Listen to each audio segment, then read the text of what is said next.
What's up, everybody, and welcome back to the Figure Annuity Sales podcast. It's Caleb North here yet again, another week. And, it's been kind of this couple weeks where we've been talking about leads and lead costs and ways to get in front of other people. And it's kind of had this tone that, for lack of better terms, is, I think, a little bit bent toward a newer producer.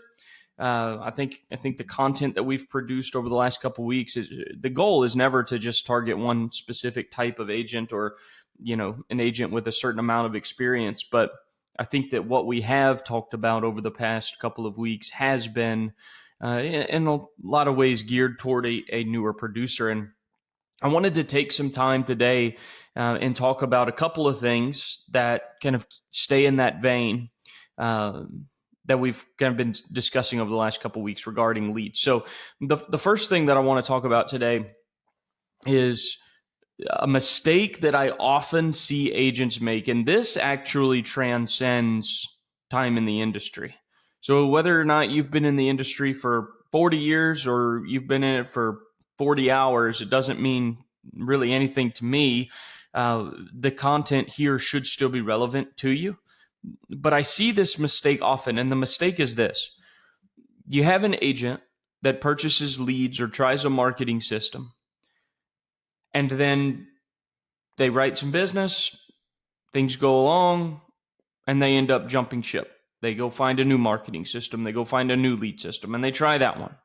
And then they get into that one for a little bit, and they write a little bit of business, and they go into the next one. And it's this kind of constant churn of marketing and lead systems. And I want to say, when you look at top producers, they test systems, they test lead systems, they test marketing systems, but in the trial, in that period of testing, they track. And the reason that they track the numbers, they track the leads in, they track their appointments, they track their sits, their close rate, their average case size, their total production, the ROI. The reason that top producers are tracking that is because they don't want to cut out a system that's effective. They don't want to cut out a marketing system that works. And what happens, I think, a lot of the times is that an agent will start a lead system. Let's say, just for easy math here, they get 10 leads. They get those 10 leads, they contact 5 of them. They book 4 appointments, they close a deal or 2. And what happens is they're looking at it like, oh man, I bought 10 leads and I closed 1 or 2. Rather than actually looking at the total conversion metrics of each drop-off point along the way, and then the ultimate ROI. We have to be tracking leads in, appointments had, sits, close rate, average case size, total production, ROI. Those 7 things are massively important. And I'll say them again for you. Leads in, appointment rate, sit rate, close rate, average case size, total production, and ROI. Here's the deal.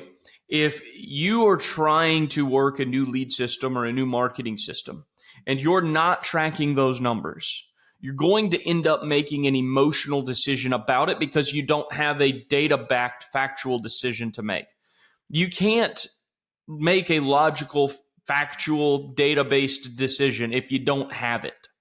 So you have to be tracking those numbers while you're trying to determine, is this a lead system that I want to work and want to continue to use? And here's the reason it's a problem.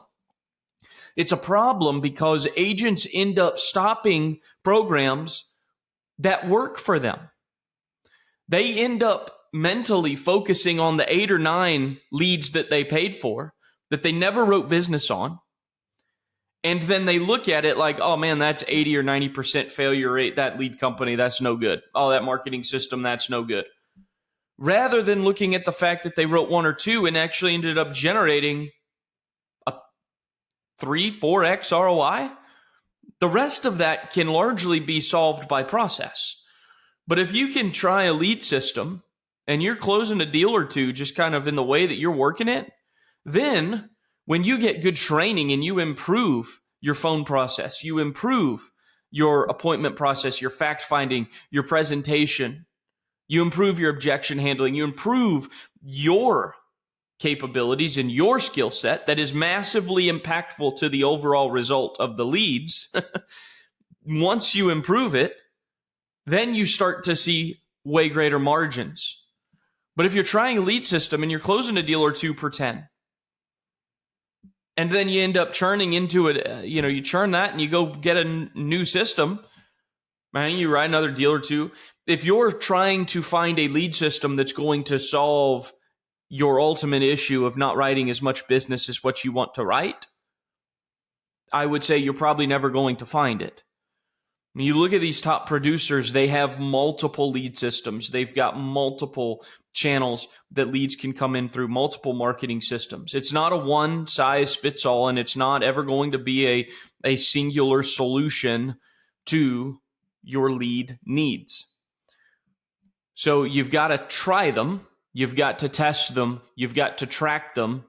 And then when you find one that you're closing 1 or 2 out of 10, then emphasize your process improvement. Or better yet, emphasize having a good process at the start. I'm not saying neglect training for the sake of having leads. I'm saying get the training, have a good established process that you are consistently working and doing every single time. Then get your leads, track your leads, test it, figure out, is this something that's worthwhile for me? Is it covering my time and my expenses? And then improve your process and get better and better and better. And I'm not here to say that every single lead system and every single marketing system is going to be a home run for you. I'm not going to sit here and say every single one you try is going to work. There are going to be those that you try and you're like, no, this isn't going to work for me. But what I'm saying is that more times than not, I see agents that end up canceling a lead system that could have been a really, really effective system for them if they had tracked their numbers, seen the actual results of what they're doing, and then worked on improving their processes. See, the way that I personally look at leads is this right here. A lead is merely an opportunity for you to display your skill set. A lead is merely an opportunity for you to operate into the degree of expertise that you have to be as good an agent as you are. Does that mean that every top agent is going to write all the policies with every lead that they get? No, that's not going to happen. And does it mean that every agent that is not having success, it's only because of their abilities? No. There is they both play together. You've got to have a quality lead generated, and you've got to be a good agent. You have to have a good process. You have to be an expert in what you're doing. Great leads are not going to solve a poor agent's issues, and a great agent are not always going to solve bad lead issues. But there's only one of those things that you can really control, and it's your abilities, and it's your skill set, and it's your expertise. So if we're using leads and you're tracking the numbers and you're seeing some kind of marginal result and you're wanting that to improve, my encouragement would be to take the responsibility and take ownership over it and basically operate with the assumption that there's something you're doing that you could do better. There's something you're doing that could be improved that would lead to greater outcome. And I don't by any means mean for this podcast to be like, a chastising. That's not my intention, but it's an issue that I see often, and I typically see it with newer agents, and I do sometimes see it with established producers. What's interesting is when you look at top producers, guys that have been in the industry for a little while and they're writing really, really great production, they don't do this. They don't have these issues that I'm describing. Now, you can still see somebody that's been in the industry for 40 years and is only writing 2-3 million a year, and they're like, I can't seem to get past the glass ceiling of 2 or 3 million. What's wrong? And you look at the track record of their marketing, and it's been something different all the stinking time. It's like they've got the experience, they've been around, but they're not getting to where they want to be. And then I've seen newer agents come in and they do exactly what I'm describing. They start with a lead system, they track their numbers, they double down on what's successful, and they take ownership over their process and improve what they're able to do. And those agents reach their success way, way, way faster. You can have a new agent come in here and outproduce a 40-year, tenured agent in a matter of a year or two if they do the right thing the right way. So it's just another thing that kind of, I mentioned earlier, I have 2 things I wanted to talk about, and they kind of play together. So that's kind of the the wrapping up of what we've discussed over the last couple of weeks regarding leads. But I want to talk too a little bit about what I'm describing there in process. And I talk about the ownership that an agent needs to take. And I talk about improving your process and getting better. And here's what I want to say. And I've told a lot of agents this, especially agents who are getting into the annuity world from another line of business. Let's say they're selling Medicare. Let's say they're selling life insurance. So they're PNC, health, some other type of insurance out there. And now they're trying to break into the annuity world. And they think that, I'm going to come into the annuity world and I'm going to buy leads like I have leads from my other lines of business, and I'm going to close with the same level of success and everything's going to be great. I'm just going to make a ton more money. And here's the reality. Annuity leads are not like any other type of insurance leads.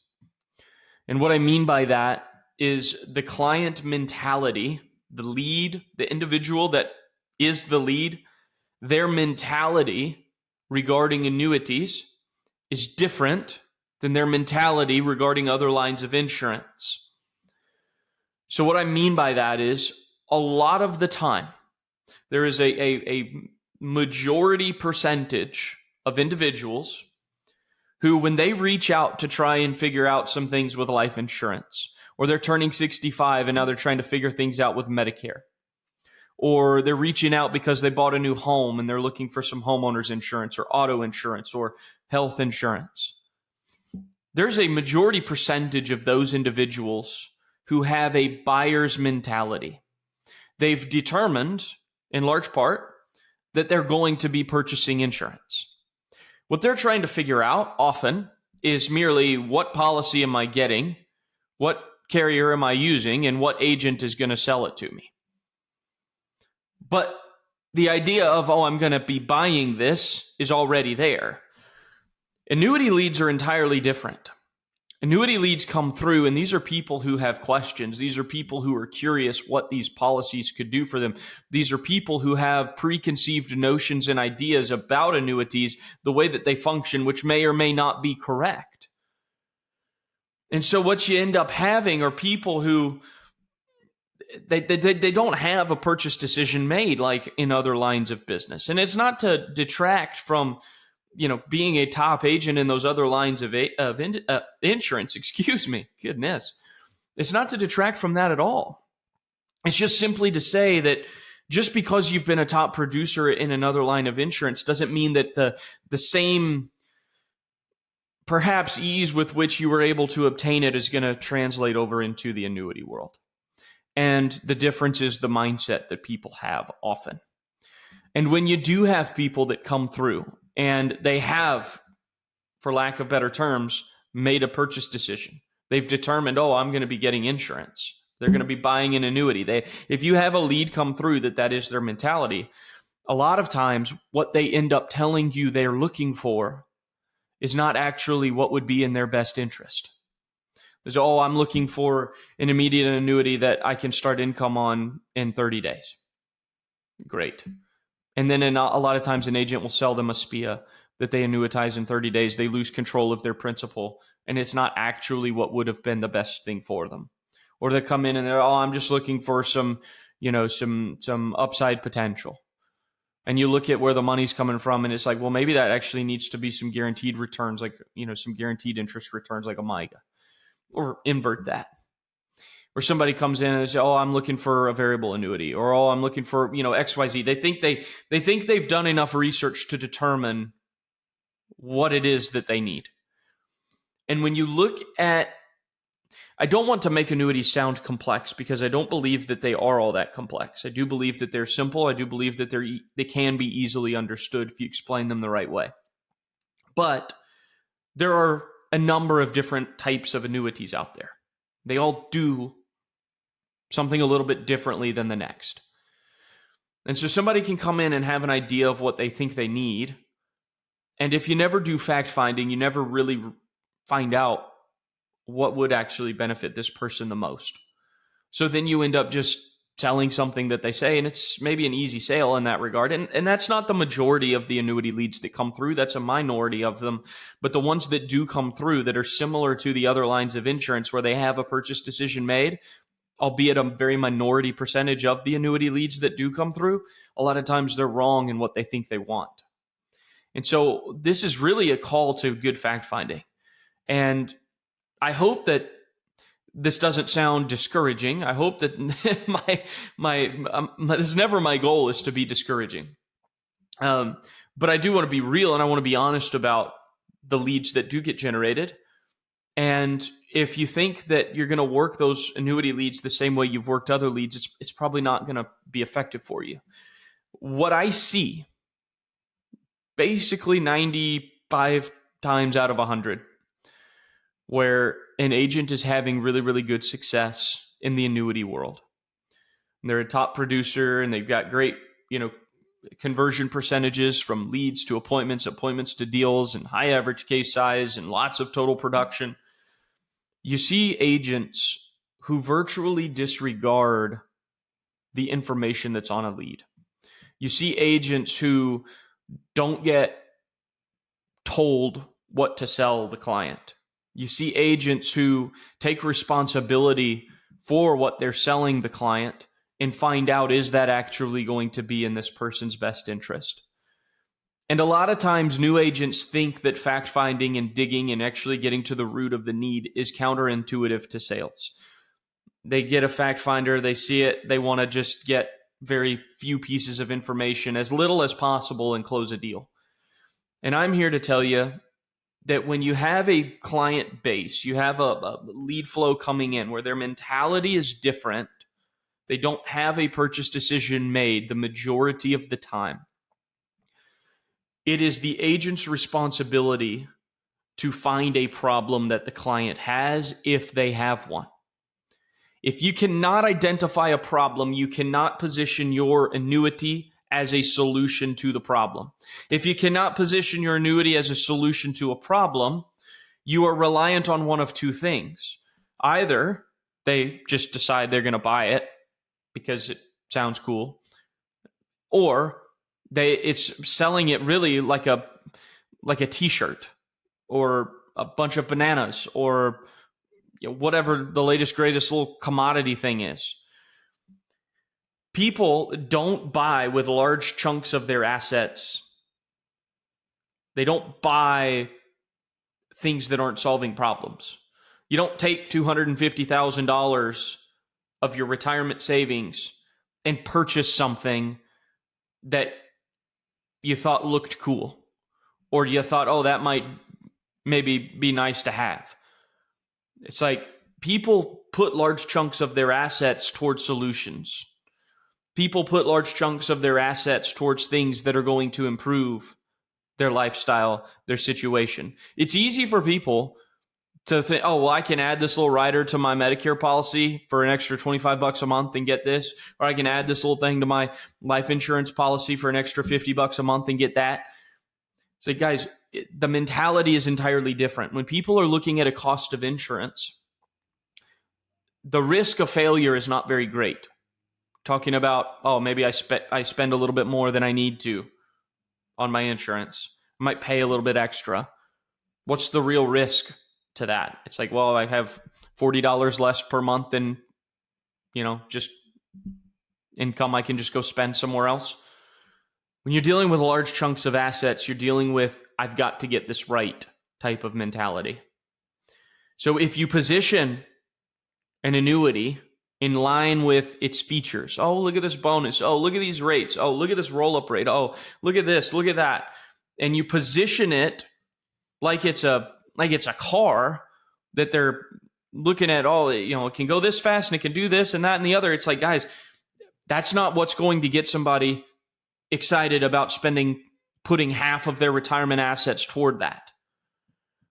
What they will put large chunks of assets toward is an actual solution. But you can't find a solution if you don't know what the problem is. So if you're going to have success with annuity leads, you have to fact find.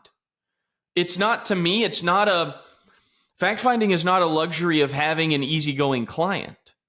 It's not a luxury of having a client that's willing to open up about their situation. It's not the luxury of any of that. Fact finding is a necessity. It's a responsibility. And we talk about fact finding all the time. And I promise you that if agents were to start fact finding seriously, we would be able to stop talking about it. But we continue to talk about it because we continue to see situations where agents are not actually fact finding. It's like you get 25% of the information needed to actually make a good recommendation to somebody that solves a problem. It's like, that's not enough. You can't have a name and an age and a premium amount and, oh, I want income, and think that you're going to somehow find the ultimate best solution for this individual. You might be able to sell them an income policy, great. But is it actually doing what they need it to do? Does it fit into the whole picture of their retirement plan? As if we're not looking at the holistic plan, we're not looking at everything going on, we are not going to be able to fit what we're doing into what they need.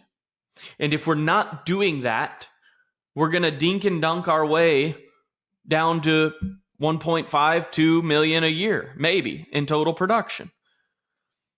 But you look at agents who are having top level success, you look at agents who are writing 20, 25, 30 million dollars a year in premium. They're not selling $50,000 MIGA cases because the client said, oh, I'd like a $50,000 MIGA with this CD money. It's not that those don't happen. It's that that's not all that's happening. It's that they go through a full fact finder and they figure out, oh, wait a second. This person also has, aside from their $50,000 in CDs, a $500,000 IRA and a $500,000 401k. And at retirement, based on their Social Security, they're going to have a $2,500 per month shortfall of income. Oh, and we can solve that with $600,000 of their retirement assets and guarantee that income for life, leaving them $400,000 left over to be liquid, emergency funds, savings, investments, whatever they want to do with that, the income solved for. Next thing you're looking at is a $650,000 sale that actually solves a need and a problem that they have because you did the fact finder. You figured out what the problems are. And you're not just selling them what they say they want, or if that's a lead that comes through that tells you what they're looking for, which is pretty rare, you're not just selling them that, and you're not just looking at, oh, well, they said they had $100,000 to invest, so let me find the shiniest object that I can and pitch it. Let me find the product with the highest bonus that might get their attention for that $100,000, and then you sell a $100,000 policy, and boom, you're good. And they're sitting on $1 million between their IRA and 401k, and they've actually not solved any problem that they have with you. We've got to look at this as a puzzle. We've got to look at it as an individual who may or may not have a problem that we may or may not be able to solve. But if you can identify a problem and you can find the best solution, I guarantee you, you will increase your production. Guarantee you. I have never once seen an agent who was writing, decent business, 2-3 million a year, start incorporating a full fact finder with every single client they work with, and it not go to almost double their production just by doing the fact finder. That's zero improvement to anything else in their process. That's not them getting better on the phones. That's not them getting better at closing. That's not them getting better at objection handling. It's not them getting better at presenting. It's changing all of it from a feature-based sale of, oh, don't you, the old pen analogy? Oh, look how sleek it is, and look how slim it is, and how comfortable it is in the hand, and how smooth it writes, and the ink that comes out is a special kind of ink, and all this stuff. It's like, no, do you even need a pen? What do you do on a daily basis? Do you ever write? You're fact finding. You try to figure out what might they need a pen for. And then if you do identify they need a pen, what type of pen do they need to solve the problem? Guys, if we'll start approaching annuities like that, we will see more production. I guarantee you. And if you are listening to this and you're not currently doing full fact finding, and you start doing full fact finding and it doesn't work, reach out to me. I'll figure out a way to make it right with you. I am so convinced fact finding is the heartbeat of the sale. And if you're newer to the industry, you've been around a long time, you're not writing what you want to write, I would urge you to ask yourself the question, how am I approaching positioning my product to my client? Am I positioning it as a solution to a problem that I've been able to identify? Or am I positioning it as this shiny object, cool thing that I hope they like enough to buy? And if you're not finding problems and you're not positioning your products as a solution to the problem, I guarantee you, you're writing less business than you could. You're helping fewer people than you could. And so I think both of those kind of topics tie together today. There are agents out there who will start leads, buy leads, get in front of people, write a couple deals, write off the lead company onto the next one because they're not seeing the results they want to. Because if you're bouncing around from lead system to lead system and you're never seeing the result you want, I would personally beg to argue that it's probably not the leads that's the hang up here. And if you're approaching the annuity leads in the annuity world with the same mentality that you've approached other lines of insurance, people come through, they tell me what they're looking for, I sell them the policy. If you're approaching annuities the same way, I would argue that you're also underproducing.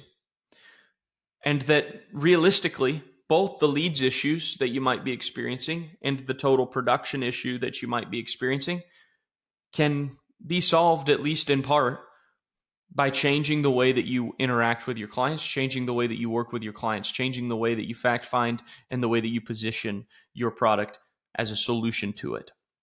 And so, guys, again, as always, my hope is never to be, discouraging or chastising or anything, but I do think that there are times when it's like, you got to be real. You got to be straight. And I hope that was this episode for y'all today. Like, I've seen top producers. I've seen what they do. I'm a studier of success in this industry. And it is across the board. Those agents that are writing lots of good business are doing exactly what I've just described to you today. They start a lead system. They track their numbers. They make unemotional, data-based decisions about the lead systems. They take responsibility for their success or their failure. They look for ways to improve and constantly get better. And they approach the annuity sale as a solution to a problem that they've identified the client has. And I guarantee you that if you'll do those things, you will be a better producer over the coming months, over the coming years, and hopefully have a very long and fruitful career in this industry.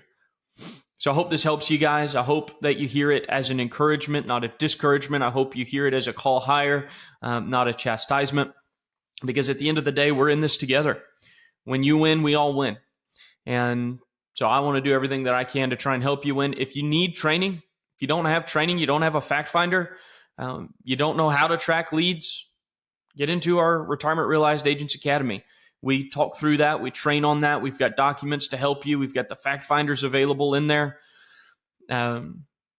If you're not sure how to try and sell annuities as a solution to a problem, get in there.